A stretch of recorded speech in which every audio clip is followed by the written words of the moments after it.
Hello everyone welcome back to my YouTube channel. केबे एमती है कि पनीर खाया इच्छा होची किंतु घरे पनीर ना कि कहीं आनीदेवाक ना कि क्षीर भी ना तेणु आज चलते आम बिना क्षीर रे पनीर बनैबा। कौन बनैबा आम घरे थिबा इनग्रेडिएंट रु। हाँ आज्ञा ये है से इनग्रेडिएंट जो मैंने भिगान जो मैंने खाते बिल्कुल एनिमल वाला जिनस किसी भी क्षीर हो कि नॉनवेज हो तो आज से ये रेसिपी नॉर्मल बादाम आमर जोटा पीनट्स ताको 4 to 6 आवर्स बतुरे देवे। बतुरे देला भल से ग्राइंडर करदे पानी देकी धोईकी एमती हल्का टिके गरम करदे जमती कि नख उषुम हम बास बेसी गरम करार ना। नख उषुम छाणीदे मुझे चा छणा छाणीदेली बड़ बड़ा छणा आमर ना बस नख उषुम एतिक ही टेम्परेचर बेसी रही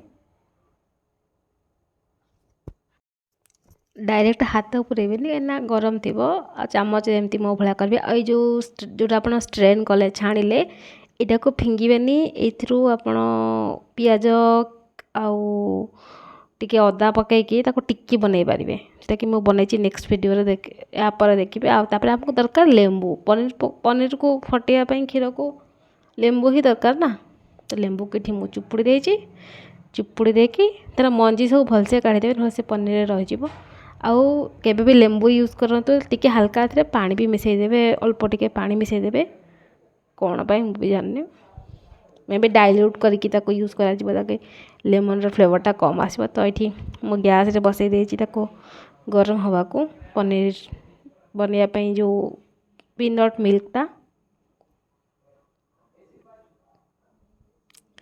गोटे बॉयल आसीगला ऑलरेडी गोटे बॉयल आसिले आप लेमन जूस को धीरे धीरे ऐड करेंगे डायरेक्ट एका सब ढाल देवेनि अल्प अल्प करके ऐड करेंगे। तो ये मुझे देखी वेट कर बॉयल आसीगला एबे लेमन जूस को ऐड करदे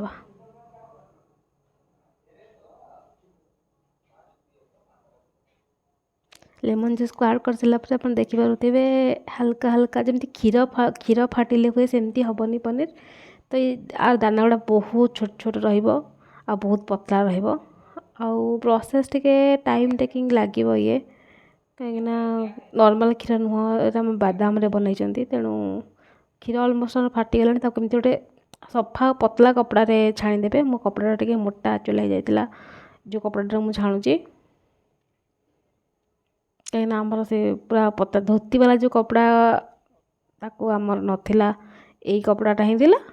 तो आपको भलसे चुपुड़ी छेना बाहर करदे छेना एतकी बाहरी आपको गोटे शिल तले रखी से पनीर सेप नहीं जी शिल ना बाहर रोचे गोटे कड़े पानी भरिकी तापर थोदेवे प्लेट लगे।